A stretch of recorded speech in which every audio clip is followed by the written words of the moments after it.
So what to do? What to do for why, yeah? Yeah. Not even sure what I'm supposed to do. Knight f5 here, or it's much less fun. Yeah, the problem with knight f5 is that I'm actually not sure what am I threatening here. Bishop h6. That's is sort of a threat, but not really.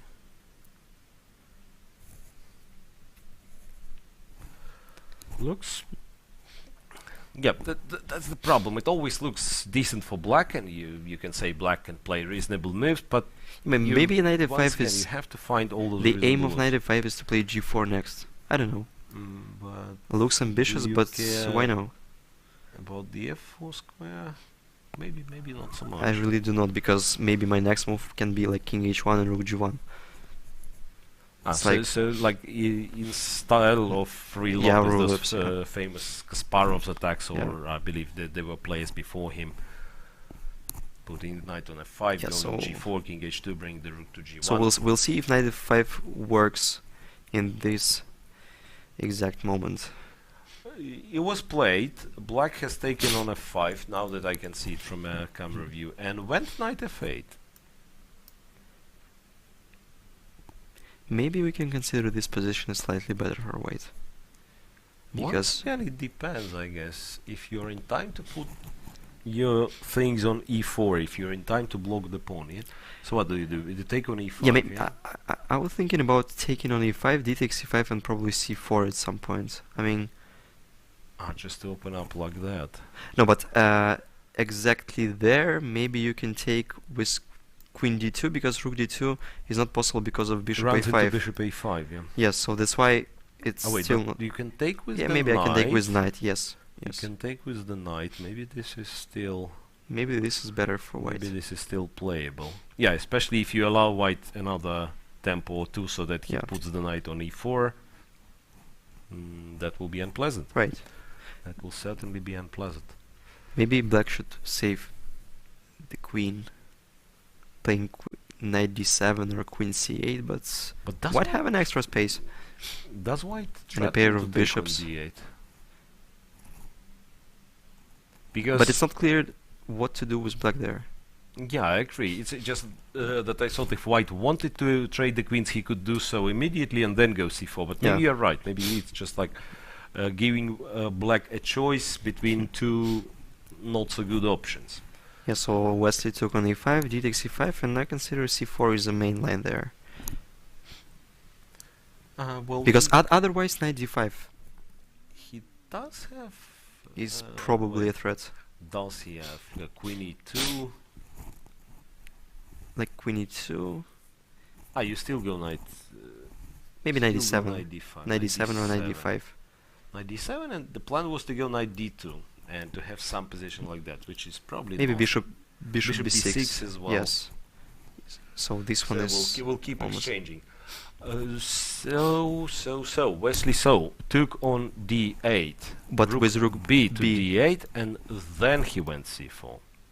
Yes, maybe that's an improvement of our line, because now the b file is not worrying white, because b2 pawn is not hanging anymore, and it looks quite logical. Yeah, remember we were talking about the power of two bishops and everything, so now we will see it in, Yeah, but queen d8 is positionally a good move. I mean, according to Dorfman's method in chess, like the side who has a pair of bishops is trying to convert an advantage of a pair of bishops in the endgame, right?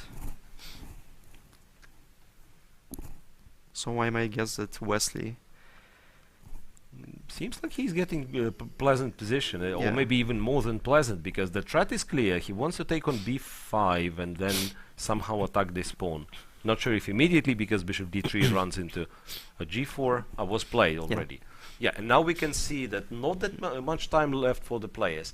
Still, 10 seconds increment is something, and by playing a sequence of moves quickly, you can get yourself like an extra minute or two to think of the position. But when every single move comes at, with a lot of effort, lot of energy, lot of calculation, then of course. And now we see that Wesley has less time than Jan-Krzysztof.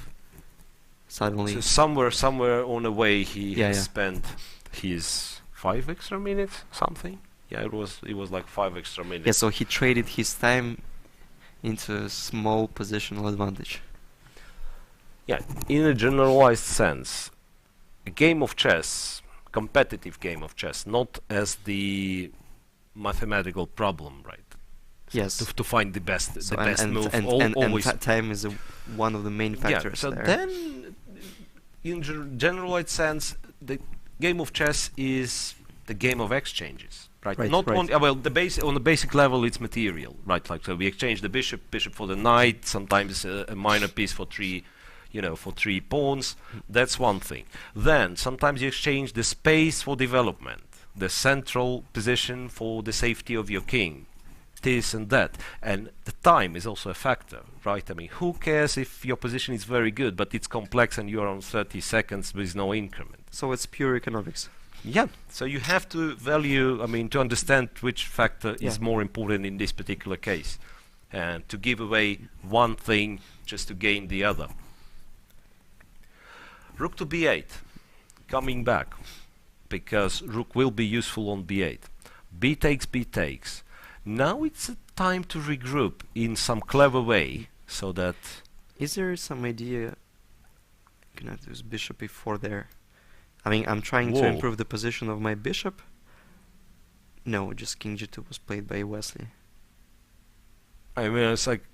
There is actually a sort of a threat to put it on c6. Yeah. So I'm forcing black to take there, otherwise I'll play. Yeah, rook d7, and then white no longer has pair of bishops, but the rook on d7 is very nice. And again, I'm trading the factor of that I have a pair of bishops against a pair of bishops and knight against the pair of knights and bishop, but I'm trading this for the advantage for the activity of the rook. So again. So that was an interesting option, but king g2 apparently doesn't spoil anything, so he keeps the character of the position.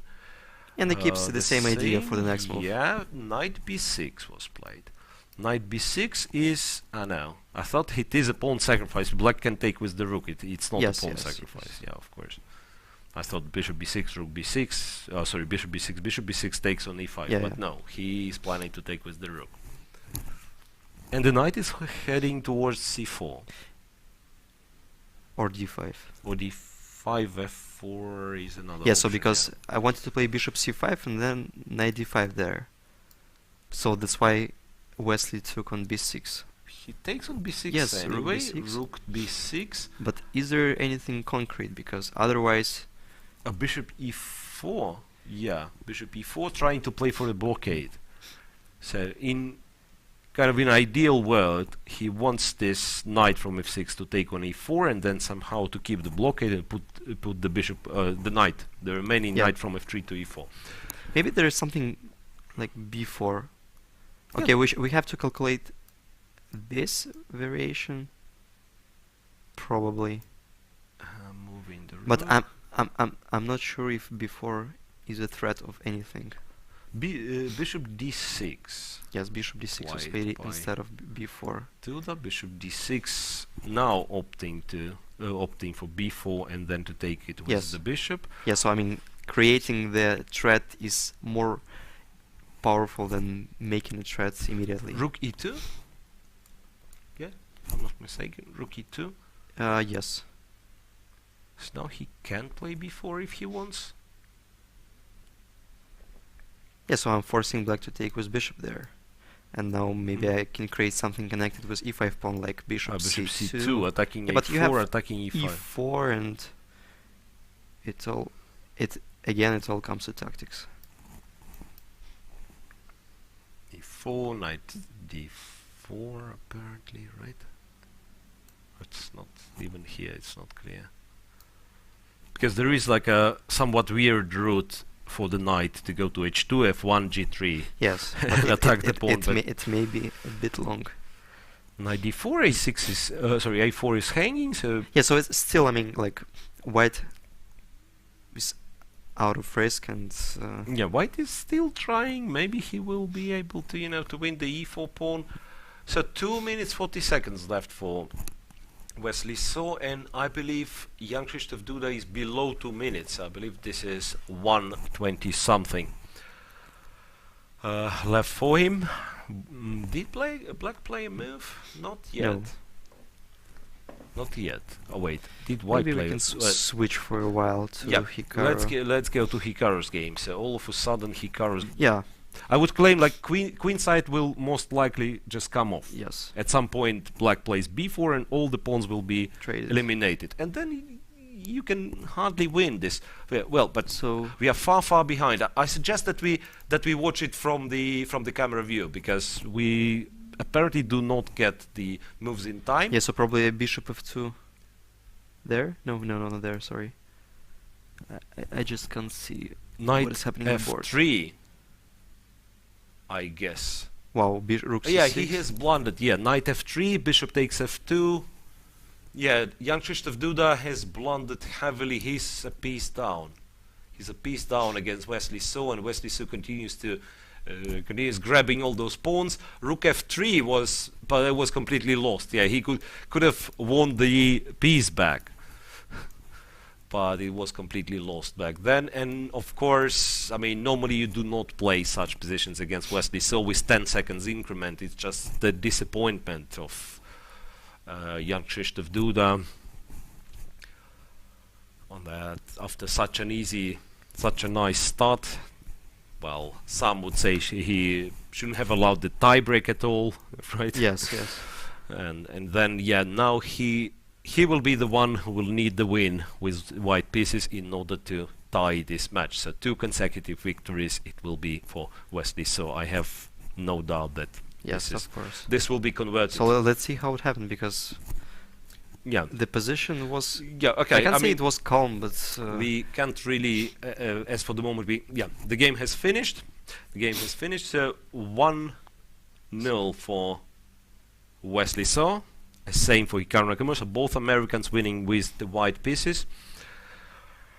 And their opponents, Jan-Krzysztof Duda, Teimur Rajabov, will have the white pieces, but they will have to score in order to tie the match. Yeah, he blundered something very basic. Now that we are checking, yes. So that yeah, was a over position. there. He took bishop f2. After knight f3, was there any other move?